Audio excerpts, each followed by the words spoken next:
یو یهودڑی بجار کور کی والا غرزولا بے خزلا پا خود نبی کریم غرزولا بے خزلا پا خود نبی کریم. د نبی کریم صلی الله علیه وسلم عجیب اخلاق سبحان الله. بخاری شریف روایت دی. راوی د حدیث حضرت انس رضی الله عنه فرمای چې ما د نبی کریم صلی الله علیه وسلم په خدمت کې 10 کال تیر کړل. په دا 10 کال کې هیڅ کله نبی پاک صلی الله علیه وسلم ما ته اف نه دی ویلی او نه هیڅ کله ما ته نبی پاک صلی الله علیه وسلم فرمایلی دی چې تا دا کار ولی وکړي او ولی دې نه وکړي. بل روایت د مسلم شریف روایت حضرت انس رضی الله عنه فرمای چې نبی پاک صلی الله علیه وسلم د بهترین اخلاق احملو.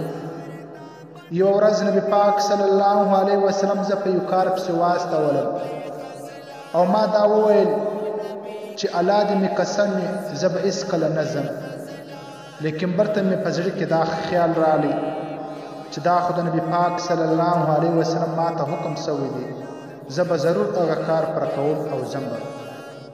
نو زه روان سولم چې کله په بازار کې تېرېدلم نو یوې کښنې بازۍ کولې نو زه هلته ودرېدلم.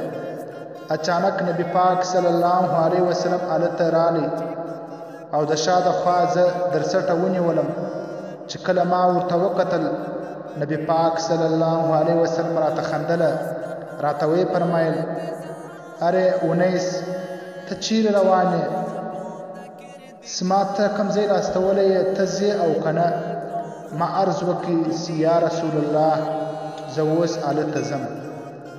عزتمنو مسلمانانو، دا د نبی کریم صلی الله علیه وسلم اخلاق پکار دی موږ او ستاسو دپاره چې د نبی پاک صلی الله علیه وسلم اخلاق بار بار په خپلو بچانو باندې واورو او د خپلو بچانو تربیت په صحیح طریقه سره وکړو او خپل بچه ته